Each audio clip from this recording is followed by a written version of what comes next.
hari ini tidak satupun utusan-utusan politik yang coba dipercayakan baik di tingkat kabupaten maupun di pusat itu belum ada yang bicara soal bagaimana keberlanjutan suku Lauje dan bagaimana soal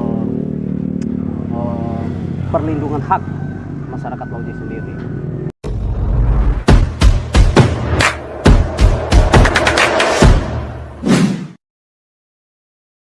Kali ini saya bersama dengan Direktur Lauje Institute, yaitu Bung Alkiat. Kami hari ini akan membahas terkait dengan posisi tawar masyarakat adat Lauje dalam pemilu 2024 ke depan.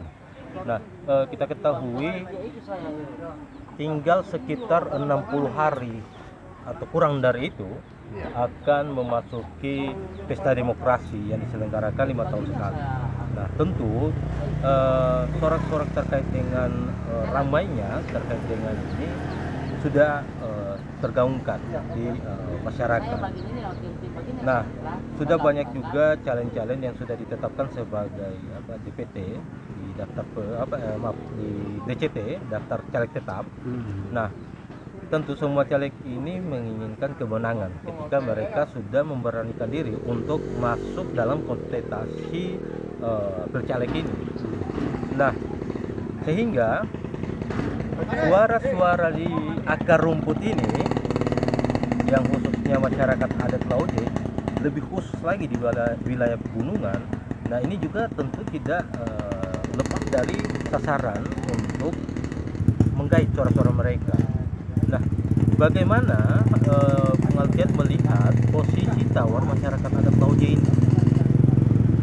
Ya, terima kasih. Pertama, perkenalkan, saya Alkiat. Kami berdiri di Tegak di Lauje Institute. Dalam hal ini lebih konsentrasi dalam isu-isu tentang suku kami sendiri tentunya.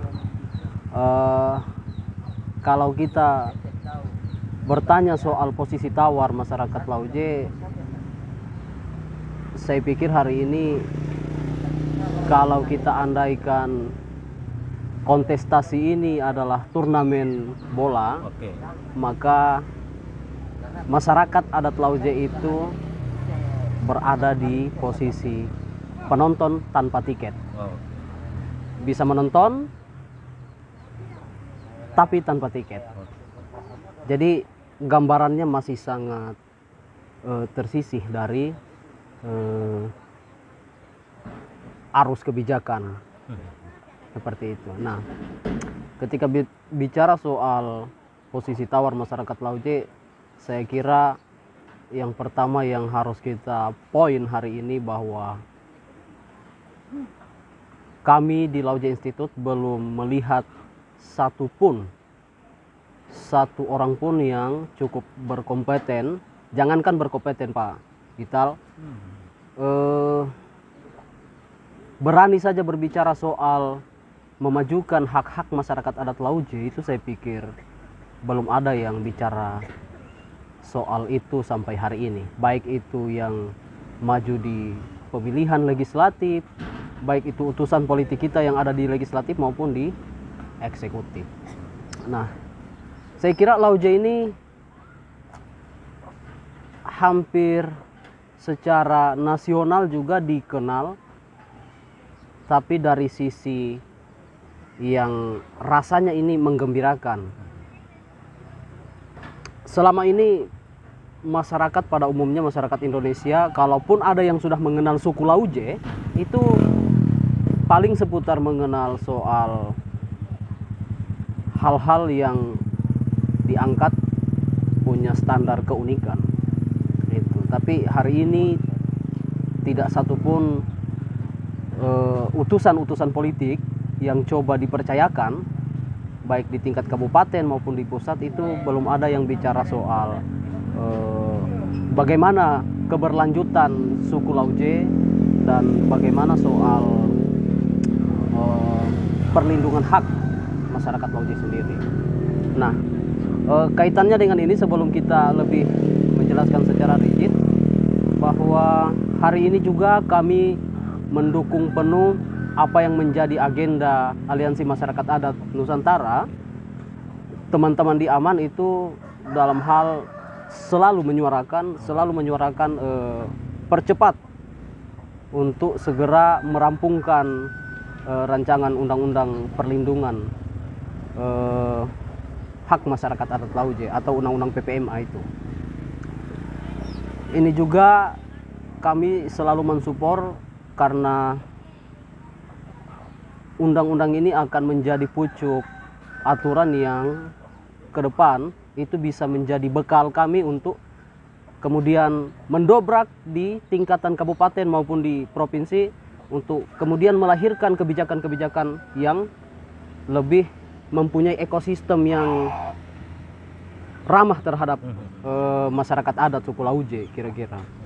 Nah, harapannya apa ya? Posisi yang saya katakan tadi hanya sebagai penonton tanpa tiket itu sebenarnya ini menjadi kritik serius kami terhadap aktor-aktor politik yang hari ini lahir dari suku Lauje sendiri. Nah, di kabupaten tidak bisa kita menutup mata. Di kabupaten itu kalau kita mau menyebut itu ada 2 sampai 3 orang itu utusan-utusan yang ada dari suku Lauje sendiri. Begitu juga di provinsi. Nah, di provinsi juga ada utusan yang bahkan mengatasnamakan pusaka terakhir suku Lauje juga hari ini saya pikir kalau kita presentasi soal perjuangannya di perlindungan hak-hak masyarakat adat suku Lauje itu baru sampai di 20%. Nah, ini di satu sisi kita bersyukur, tapi kami menginginkan apa ya? Bukan hanya satu orang yang bisa menyuarakan soal itu, tapi mari semua permasalahan yang ada di daerah kita, terutama permasalahan keberlanjutan hak-hak masyarakat suku Lauje ini bisa dijamin, itu mari kita monitoring secara join dia. Kita kerja secara inklusi supaya ini menjadi perhatian kita bersama. Nah, hari ini juga kita alhamdulillah telah menyelenggarakan pembukaan upacara adat Masoro yang menjadi sentral upacara adat di suku Lauje. Ini menjadi sentral pemersatu dan yang sangat kita sayangkan undangan-undangan itu baik di tingkat kabupaten, pemerintah kabupaten maupun pemerintah yang ada di kecamatan juga tidak begitu diperhatikan, sehingga apa ya, dari sisi keramaian acara ini juga sangat terasa dari tahun-tahun yang lalu. Hari ini juga terlihat sangat sepi dari perhatian kita semua. Dan ini yang sangat kita sayangkan, Pak Itang. Kira-kira itu dulu dari saya.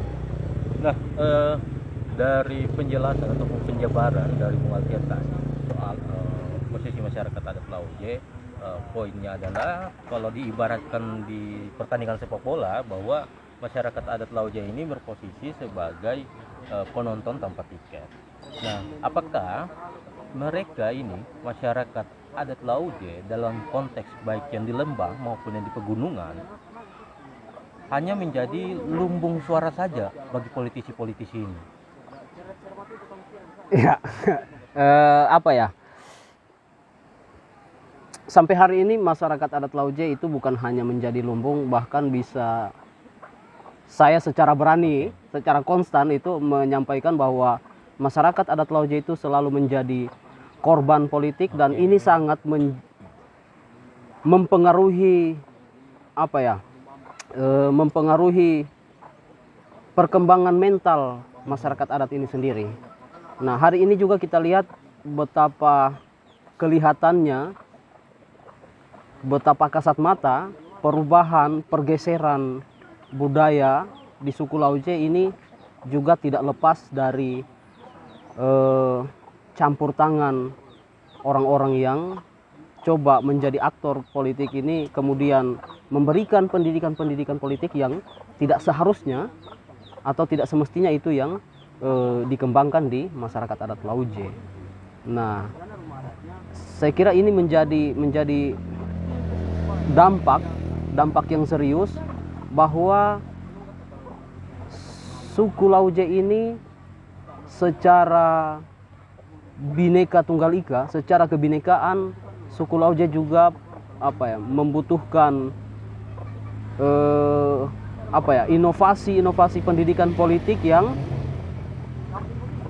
ini coba diperankan oleh orang-orang yang siapa saja yang ingin menjadi aktor politik, karena kami secara sadar memahami bahwa politik ini juga menjadi tumpuan masyarakat untuk menitipkan harapannya. Nah, sementara pada kenyataannya politik hari ini, ekosistem politik hari ini tidak begitu ramah dengan masyarakat adat. Oke. Gitu. Nah, beberapa waktu lalu saya sempat berdiskusi dengan mantan ketua AMAN. Ya. Itu. Nah, bahwa beliau sempat mendorong terkait dengan Perda Peraturan Daerah soal masyarakat adat yang konteksnya di wilayah Kabupaten Parigi Motong. Ya. Itu langsung bicara dengan Ketua DPRD Kabupaten Parigi Motong yang saat ini menjabat ya. Nah, sayangnya hingga saat ini dia mengatakan terkait dengan tawaran tersebut belum direspon. Nah, kita ketahui hampir setiap jelang tahun politik, proses pemilihan, masyarakat adat ini lagi-lagi selalu dilibatkan untuk bagaimana mereka diajak bahwa keterpilihan mereka itu, dalam artian suaranya mereka itu penting bagi peserta pemilu ya. Nah, sayangnya hak mereka tidak terakomodir melalui kebijakan-kebijakan tersebut.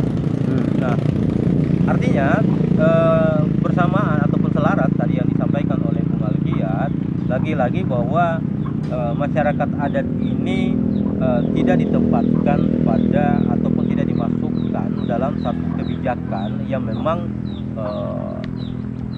membela hak-hak mereka, baik itu dari segi tanah ulayat maupun segi penghidupan mereka. Dan konteksnya ini kan sebenarnya bicara soal masyarakat adat ini bukan soal spiritualitas ataupun secara ritual-ritual seperti yang diselenggarakan hari ini saja, tapi banyak yang memang harus dibahas, apalagi soal hak-hak tanahnya mereka ini, dan masih banyak lagi. Nah, apakah masyarakat adat Lauje ini tidak begitu penting bagi para politisi ini, sehingga mereka melihat bahwa mereka hanyalah sebagai orang-orang yang hanya diambil suaranya saja, tapi tidak diberikan satu kebijakan yang memang membela hak mereka itu. Pak Ital, saya kira ini hanya soal pemahaman,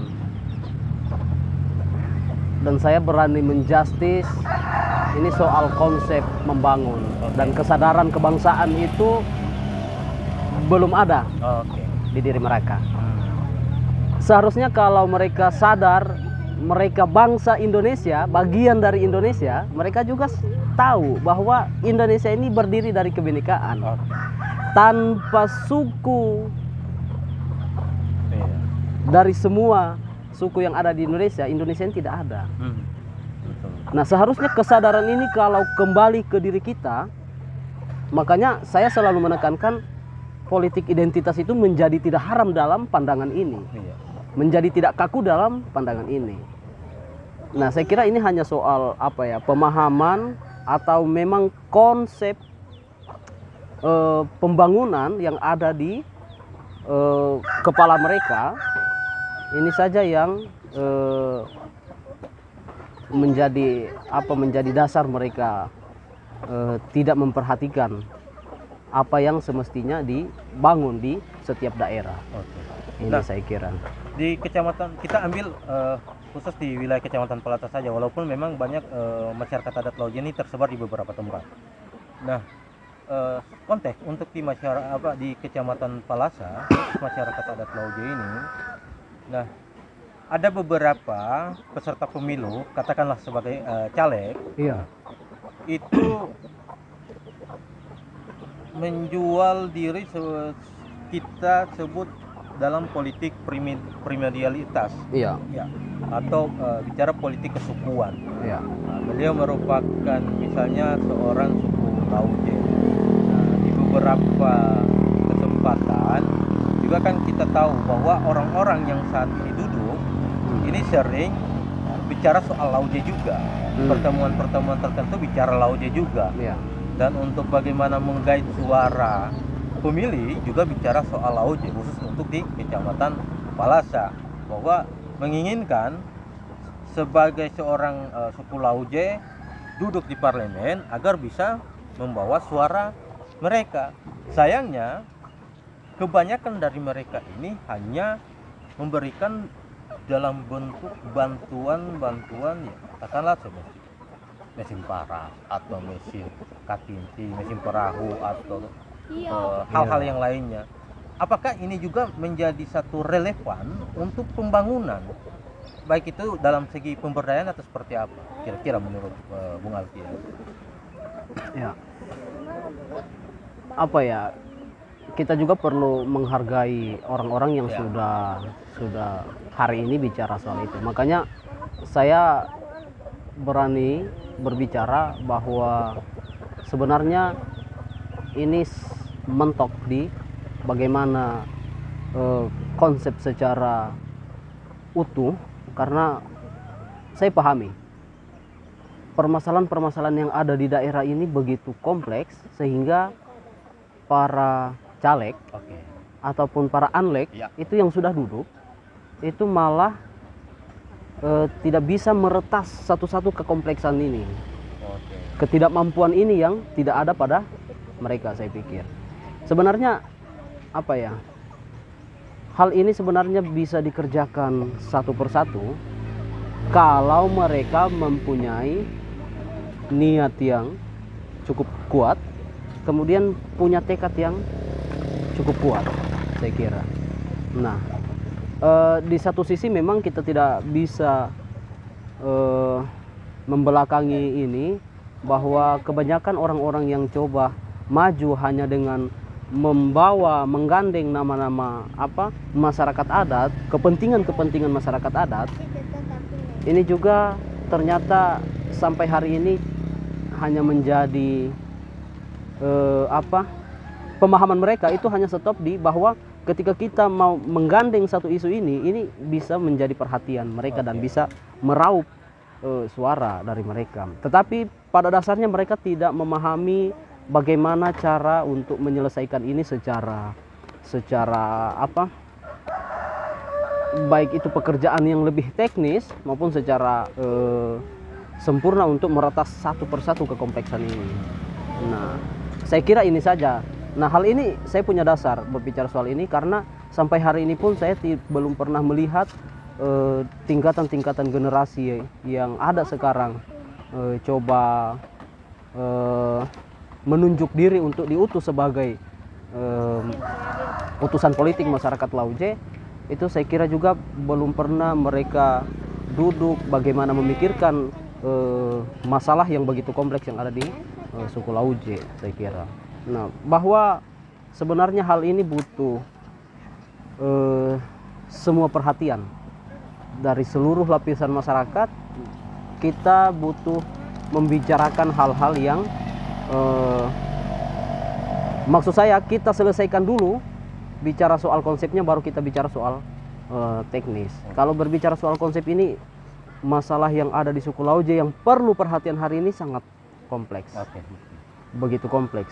Nah, saya kira kalau ini kita mau jelaskan satu persatu ya membutuhkan waktu yang lama untuk dalam hal ini. Hal yang prioritas lah, apa yang harus dilakukan oleh para caleg ini, baik sebelum maupun ketika menjadi anlek?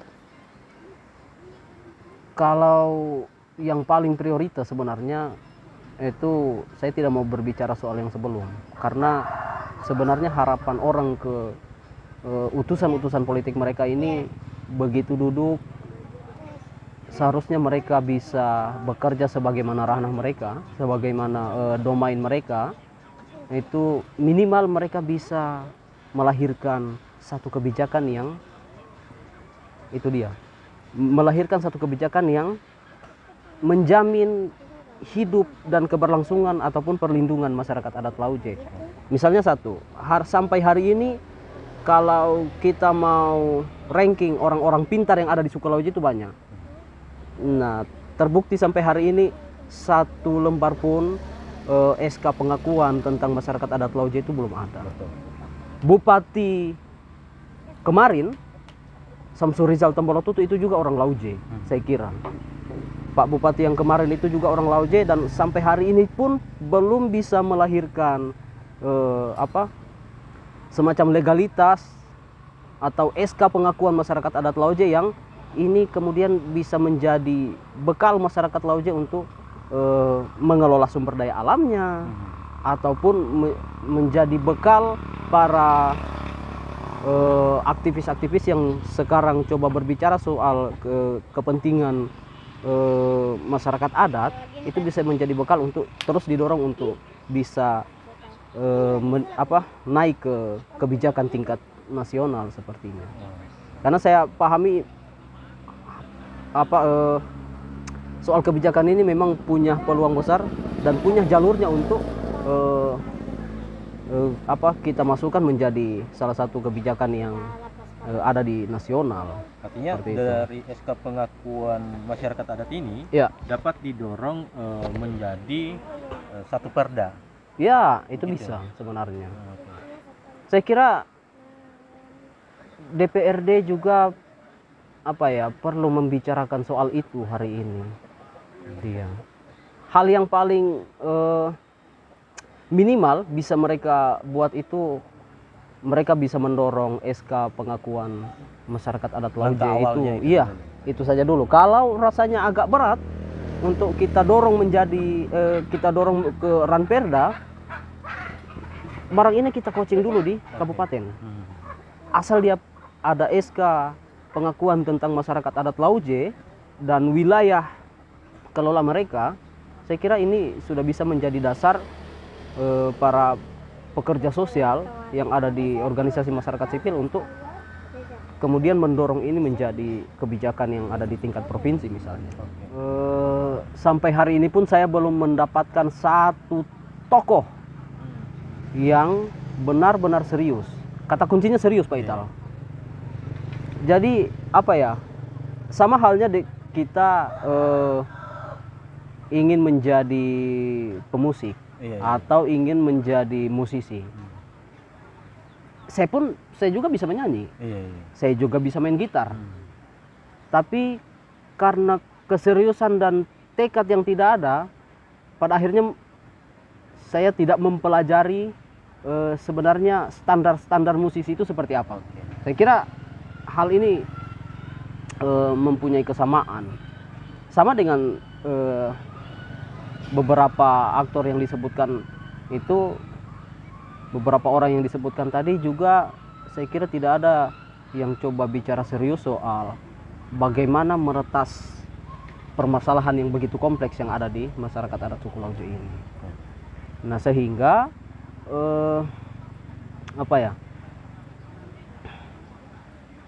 apa yang terbesit di kepala mereka, karena mereka juga tidak serius, kemudian juga sambil membawa apa yang menjadi kepentingan mereka. Nah, ini stop sampai di situ. Pada akhirnya menjadi jualan, tapi hal ini ternyata juga tidak bisa menjadi satu poin untuk sebagai sumber penyelesaian masalah misalnya. Ini sampai hari ini saya kira Lauje itu cukup dan terbatas dikenal sampai di hal-hal yang unik saja. Tetapi permasalahan-permasalahan yang kompleks yang saya sebutkan tadi itu juga sampai hari ini belum dibahas secara serius. Misalnya soal hak ulayat atau soal corak produksi masyarakat adat Lauje.